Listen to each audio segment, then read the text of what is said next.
Market లో invest చేసి మీ డబ్బులు డబుల్ చేసుకోవాలనుకుంటున్నారా? సుందరరామిరెడ్డి గారి లైవ్ సెమినార్ కి అటెండ్ అవ్వండి.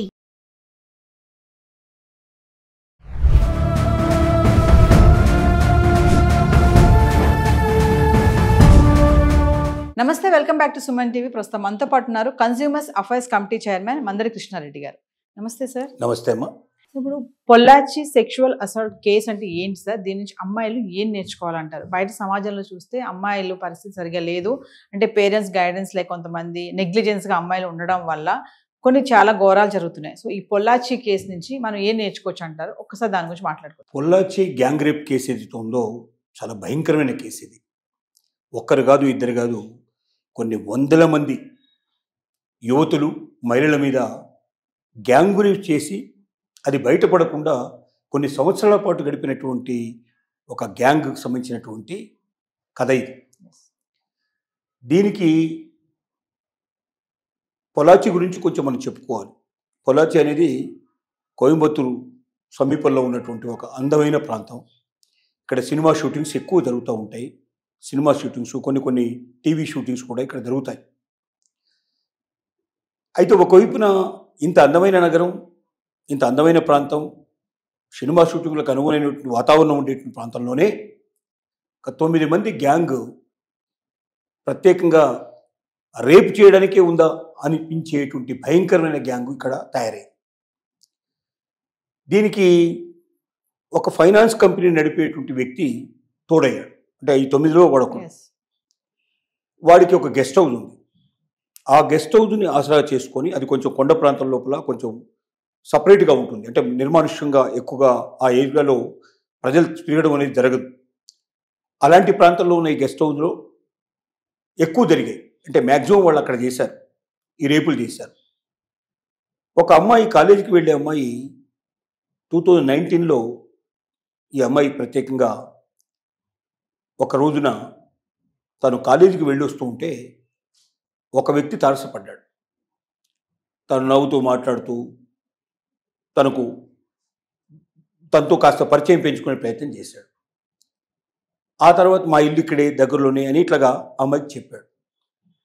తర్వాత రోజు, మరుసటి రోజు ఆ అమ్మాయి బజార్కు వెళుతూ ఉంటే ఆ అమ్మాయిని మధ్యలో కారులో వచ్చి డోర్ తీసి, అలా సరదాగా మనం పొల్లాచి అంతా చుట్టొద్దాం, మంచి హోటల్లో భోంచేద్దాం రమ్మని అడిగాడు. డ్రైవ్ చేసే సీట్లో ఈ ఫైనాన్స్ వ్యాపారి కూర్చొని ఉన్నాడు. అతన్ని చూసిన తర్వాత, అంటే ఇతను ఒక్కడుంటే ఏదైనా వెళ్దామని కోరిక ఉన్నా కూడా అతన్ని చూసిన తర్వాత వద్దని ఆ అమ్మాయికి, నేను రాను, నేను కారులో ఎక్కను, నేను నాకు వేరే పని మీద వెళ్తున్నాను, నేను రానంటూ బలవంతంగా చెప్పింది. చెప్తే కాదు, ఏం కాదు అని దగ్గరగా వెళ్ళి ఆ అమ్మాయిని లాక్కొని కారులోకి బలవంతంగా లాక్కొచ్చిన తర్వాత కొంచెం దూరం వెళ్ళారు. ఆ తర్వాత అలా కొండ ప్రాంతానికి వెళుతూనే నిర్మానుష్యమైన ప్రదేశం ఎప్పుడు చేరారో అప్పుడు కారులోనే రేప్ చేయడం ప్రారంభించాడు. ఆ తర్వాత కొద్ది దూరం పోయిన తర్వాత మిగతా గ్యాంగ్లో కొంతమంది కూడా దాంట్లో ఎక్కారు. వాళ్ళు కూడా రేప్ చేయడం ప్రారంభించారు. ఇలాగ 2-3 రేప్ చేసిన తర్వాత ఆ అమ్మాయిని ఒక నిర్మానుష్యమైన ప్రదేశంలో ఆ అమ్మాయిని కింద పడేసేసి వాళ్ళు వెళ్ళిపోయారు. ఇంటికి వచ్చింది ఆ అమ్మాయి. తల్లి తండ్రి ఇద్దరితో చెప్పింది, జరిగిన విషయం అంతా చెప్పింది. కానీ ఇప్పుడు సమాజం లోపల ఎవరికైనా రేప్ జరిగింది, అన్యాయం జరిగింది, కొంతమంది మోసం చేశారు, కొంతమంది బలవంతం చేశారని చెబితే అలాంటి అమ్మాయికి సమాజంలో ప్రొటెక్షన్ లేదు. చిన్న చూపు చూస్తారు. ఆ అమ్మాయిని చాలా దిగజారిపోయిన దానిలాగా చూస్తారు. ఆ అమ్మాయిని ఫంక్షన్స్కి రానివ్వరు. ఆ అమ్మాయిని అసలు ఇంకా ఏ రకంగా కూడా వాళ్ళు స్నేహితులుగా కలుపుకోవడానికి ఎవరు సిద్ధపడరు. సమాజం వెలివేసేటువంటి స్థితిలో ఉంది వాళ్ళు చెప్పాలంటే. అంటే తప్పు చేసిన వాళ్ళేమో తప్పించుకుంటారు, ఏ తప్పు చేయనటువంటి అమాయకమైనటువంటి మహిళ బలైపోతుంది. కాబట్టి తల్లిదండ్రులు కూడా భయపడి ఎవ్వరికి ఏ రకంగా కూడా ఇన్ఫర్మేషన్ ఇవ్వకుండా వాళ్ళలో వాళ్ళే కుమిలిపోవడం ప్రారంభించారు. ఆ తర్వాత 2 రోజుల తర్వాత ఆ అమ్మాయికి ఒక మెసేజ్ వచ్చింది. నువ్వు గెస్ట్ హౌస్, ఏ గెస్ట్ హౌస్లో అయితే ఇదంతా జరిగిందో, చివరికి ఆమె గెస్ట్ హౌస్లో కూడా చెప్పారు. ఒక గెస్ట్ హౌస్ అడ్రస్ అంతా ఇచ్చేసి ఆ గెస్ట్ హౌస్కి రమ్మని చెప్పారు. ఈ గెస్ట్ హౌస్కి నువ్వు వచ్చి మాతో కాసేపు గడిపి వెళ్ళాలి, లేకపోతే నీ మీద తీసిన వీడియో, వాళ్ళ కారులో రేప్ చేసేటప్పుడు వీడియో కూడా తీశారు, ఆ వీడియోని బయట పెడతాం, దాన్ని తీసుకెళ్ళి మేము సోషల్ మీడియాలో పెట్టేస్తాం, నీ జీవితం అంతా నాశనం అయిపోతుంది, నేను ఇంకా బతకంటూ ఉండదు నీకు, కాబట్టి నువ్వు ఇమ్మీడియట్గా రావాలి, రాకపోతే మాత్రం నీకు శిక్ష విధిస్తామని చెప్పి వాళ్ళు ఇన్ఫర్మేషన్ పంపించారు. దాంతో ఏంటి, ఇప్పుడు వెళ్ళాలా అక్కర్లేదా, వెళితే గ్యాంగ్ రేప్ అవుతుంది, బతుకుతానో లేదో నాకు తెలియదు, ఇలాంటి పరిస్థితి ఏర్పడుతుంది. ఆ రోజు అంటే 2-3 రేప్ చేస్తారు, ఇప్పుడు ఎంతమంది రేప్ చేస్తారో తెలియదు, వాళ్ళ గ్యాంగ్లో ఎంతమంది ఉన్నారో తెలియదు. ఈ పరిస్థితిలో అమ్మాయి ఆలోచించి అమ్మా నాన్నకు మళ్ళీ చెప్పింది పరిస్థితి ఇట్లా ఉంది, ఏం చేద్దామని. ఇక వాళ్ళ తండ్రి పట్టడానికి కోపం వచ్చేసింది అతనికి. ఫస్ట్ టైం జరిగింది ఏదో సరే క్షమిద్దామని అనుకున్నా కూడా ఇక ఇప్పుడు క్షమించడానికి వీల్లేదు, ఎందుకంటే అమ్మాయి జీవితమే పట్టబద్దలు చేసే పరిస్థితి ఏర్పడ్డప్పుడు నేను కూడా జాగ్రత్త పడాలని వెంటనే కోయంబత్తూరు లోపల పొలాచికి వాళ్ళ దగ్గర ఉన్న పోలీస్ స్టేషన్కి వెళ్ళి పోలీస్ స్టేషన్లో ఇన్ఫర్మేషన్ ఇవ్వడం జరిగింది. వెంటనే పోలీసులు అలర్ట్ అయిపోయి, అంటే ఇంతకుముందు ఎప్పుడు వాళ్ళ మీద ఏ రకమైన కేసు రాలేదు, అసలు ఇలాంటి కేసులు ఉన్నట్టుగా అమ్మాయిలు ఇలా చేస్తున్నట్టుగా ఏ ఒక్కరు కూడా తనకి ఇన్ఫర్మేషన్ ఇవ్వలేదు. కాబట్టి కొత్తగా ఉన్న వాళ్ళని అనుమానించాలంటే కొద్ది కష్టమైన విషయం అయినప్పటికీ ఆ అమ్మాయి చాలా ఖచ్చితంగా చెప్పింది, ఇలా జరుగుతోంది, ఇది ఫస్ట్ టైం కాదు, వాళ్ళు చాలామంది చేసినట్టు కూడా చెప్పారు, నాతో చెప్పారు ఆ మాట, 100 మంది సంఖ్యలో మేము చేసామని చెప్పారు.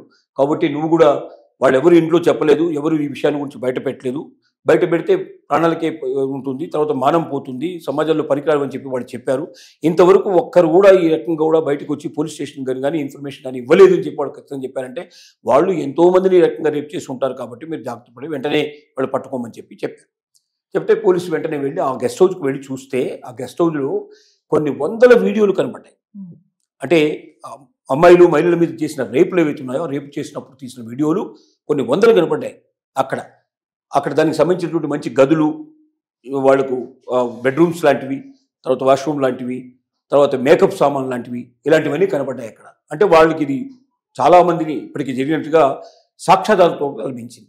దాంతో వెంటనే ఆ ఫైనాన్సర్ని పట్టుకున్నారు, తర్వాత మొత్తం 9 మంది గ్యాంగును మొత్తం పట్టుకున్నారు.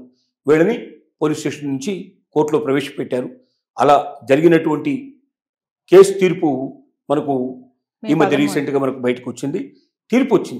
తీర్పు ఎంత గొప్పగా వచ్చిందంటే, అంటే అక్కడ సెషన్స్ కోర్టులోనే వేశారు, ఇది మళ్ళీ తర్వాత హైకోర్టుకు సుప్రీంకోర్టు కూడా వెళ్ళాల్సిన అవసరం వెళ్తుంది. ఎందుకంటే ఇంతమంది కాబట్టి 9 మంది కాబట్టి వాళ్ళు ఊరుకోరు, ఎవరో ఒకరు రక్షించమని వెళ్తారు. కానీ ఆ జడ్జి ఎంత గొప్పగా జడ్జిమెంట్ ఇచ్చాడంటే, ఒకసారి మరణించడం కాదు, ఎన్నిసార్లు మరణించేదాకా అతను ఉరిది ఉంచండి, వాళ్ళని 2 మరణాలు 3 మరణాలు 4 మరణాలను కూడా ఆ రకంగా, అంటే ఎంత సమాజానికి వాళ్ళు చిరు చేశారు.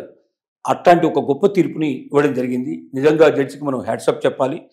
ఆ తర్వాత వీళ్ళు చేసిన క్రుయాలిటీ ప్రపంచానికంతా తెలిసింది. ఇంకా చాలామంది వచ్చిన తర్వాత మా మీద కూడా జరిగింది, ఎందుకంటే ఆ వీడియో లోపల వాళ్ళ ఫొటోస్ అవన్నీ ఉన్నాయి కాబట్టి వాటిని తీసుకొని పరిశీలించి వివరాలు వీళ్ళ నుంచి కక్కించి వాళ్ళ దగ్గరికి వెళ్ళి వాళ్ళతో మాట్లాడితే వాళ్ళు కనీసం ఒక 30 మంది 40 మంది దాకా వాళ్ళు ఇచ్చారు, కంప్లైంట్ ఇచ్చారు, మా మీద కూడా ఇలా జరిగింది, మా మీద కూడా ఇలా జరిగింది.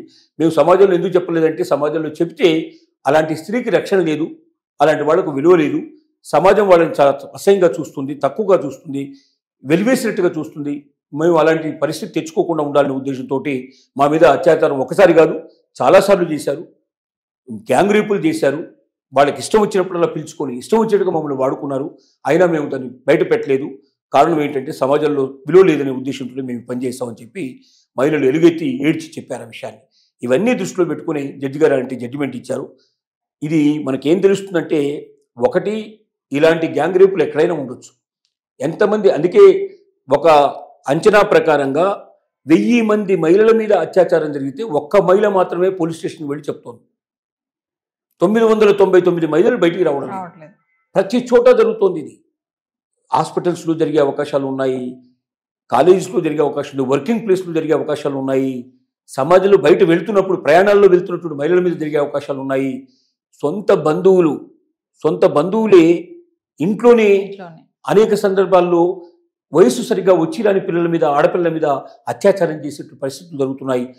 ఇది ఎంత ఘోరం అంటే, సమాజంలో ఇంతకన్నా బలైంది, ఇంతకన్నా బాధాకరమైంది, ఇంతకన్నా విషాదకరమైంది మరొకటి లేదు. కాబట్టి పోలీసు వ్యవస్థే కాదు, ప్రభుత్వమే కాదు, సమాజ సేవకులు ఎంతమంది అవుతున్నారో అందరూ దీని మీద ఆలోచించాల్సిన అవసరం ఉంది. మహిళలకు ఇంత స్వాతంత్రం ఇచ్చాము, అంత స్వాతంత్రం ఇచ్చాము, ఈ ఉద్యోగాలు ఇస్తున్నాం, ఆ ఉద్యోగాలు ఇస్తున్నాం చెప్తున్నారు. కానీ అన్నిటికన్నా భయంకరంగా బలిపశువుల్లాగా మహిళలను ఉపయోగించుకునేటువంటి సమాజంలో మనం బతుకుతున్నందుకు మనల్ని మనమే అసహించుకోవాల్సిన పరిస్థితి ఉంది.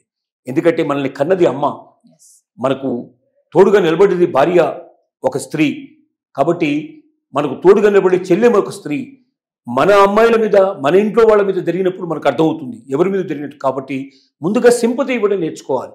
ఎవరికైనా అలా జరిగితే వాళ్ళను మనం దేవతలాగా చూసి, వాళ్ళ మీద అత్యాచారం జరిగిందని ఒక రకమైన సింపతి ఏర్పాటు చేసుకొని, వాళ్ళకి ఎక్స్ట్రాగా మనం ఏదైనా చేయగలమా, మన వల్ల ఏదైనా సాయం జరుగుతుందని చెప్పి గౌరవించడం, ప్రేమించడం నేర్చుకోవాలి. కానీ వాళ్ళని అసహించుకోవడం, దూరం పెట్టడం వాళ్ళ తప్పే ఉంది. దాంట్లో వాళ్ళ నేరమే ఉంది. వాడు కావాలని చేసిన పని కాదు కదా. కొంతమంది దుర్మార్గుల చేతులు బలయ్యారు. ఎవరైనా మన చెయ్యి నరికారు, మన కాళ్ళు నరికారు, అందులో మన తప్పే ఉంది. చెయ్యి కాళ్ళు నరికినట్టుగానే జీవితం లోపల వాళ్ళు అత్యాచారం చేశారు. కాబట్టి వాళ్ళని ఖచ్చితంగా వాళ్ళ మీద ప్రేమ అభిమానాలు పెంచాలి. వాళ్ళకు ఒక విలువ ఇవ్వాలి. వాళ్ళకు జరిగిన అన్యాయానికి వ్యతిరేకంగా మనం కూడా ఎలుగెత్తి చాటాలి. ఇంకొక వీడియోలో జరగకుండా ఎంత తొందరగా వీలైతే అంత తొందరగా వాళ్ళు పట్టుకోవాలి. ఎందుకు ఈ వందలాది మంది మీద జరిగిన అత్యాచారం ఒక్క అమ్మాయి మాత్రమే లాస్ట్కి వచ్చి బయటపడిందంటే ఆ తల్లిదండ్రి చేసిన సాహసం వల్ల బయటపడింది. కానీ మిగతా వాళ్ళందరూ ఎందుకు రాలేదంటే వస్తే వాళ్ళ గతి ఏమిటో తెలుసు కాబట్టి. ఒకవేళ సమాజం వాళ్ళని గౌరవించే స్థితిలో ఉండి సమాజం వాళ్ళకు రక్షణ కల్పించేందుకు సిద్ధంగా ఉన్నట్టయితే మొదటి అమ్మాయి బయటకు వచ్చేది. అలా మొదటి అమ్మాయి బయటకు వచ్చి ఉంటే ఇన్ని అత్యాచారాలు జరిగేవి కాదు. కాబట్టి సమాజం యొక్క బాధ్యత ఉంది, తల్లిదండ్రుల యొక్క బాధ్యత కూడా. తమ పిల్లలు ఎక్కడికి వెళ్తున్నారు, ఏం చేస్తున్నారు ఎప్పటికప్పుడు ఎంక్వైరీ చేయాల్సిన అవసరం ఉంది. ఆడపిల్లలు కూడా స్వేచ్ఛా స్వాతంత్రాలు ఉన్నాయని ఎవరితో పడితే వాళ్ళతోటి కొత్త వాళ్ళని ఎవరినో పరిచయం చేసుకుని చాట్ చేసుకుని, ముఖ్యంగా ఇప్పుడు సోషల్ మీడియా వచ్చినాక ఇది బాగా పెరిగిపోయింది, విపరీతంగా పెరిగిపోయింది.